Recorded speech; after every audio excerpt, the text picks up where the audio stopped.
Hey everybody, this is Dustin, your specialist. So we're back looking at this 2025 Sandstorm. And so I just caught up with Jim and he kind of gave me a clue of what's going on. So Jim's got all his measurements calculated down and all the measurements of the locations down. And basically what he said was that the unit is out of tow, and it's more so out of tow on the passenger side. So he said that right now he's surprised that it doesn't have more tire wear on it, but it is out of alignment. And so the axles are bad and they're also flat. So we're waiting to hear back now. We'll put this back in the hands of Lippert and let them make their determination whether they want to cover it. So again, we don't know what caused the axles to go flat. We don't know what caused it to be out of tow.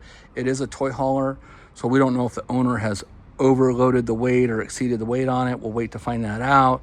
We don't know what they carry in it. We don't know if they go off-roading with it or rough roads or what. So again, this is just another thing to be conscientious about. These RVs, even though they say they can do certain things, you really have to be gentle with them. So if you're having a toy hauler, we've had other toy haulers in here where we've had numerous things go wrong with them: frames, suspension components, axles, tires, rear wall doors, ramps that are rotten and broken loose, wall issues, all kinds of fun stuff. So again, just make sure you're being gentle with them when you're out using them. We're there to have fun. It's not a four-wheel drive truck, so you got to be careful not to go ahead and exceed stuff. So anyways, stay tuned for more, and I'll get you catched up on what we find out once we hear back from Lippert. Thanks so much for watching.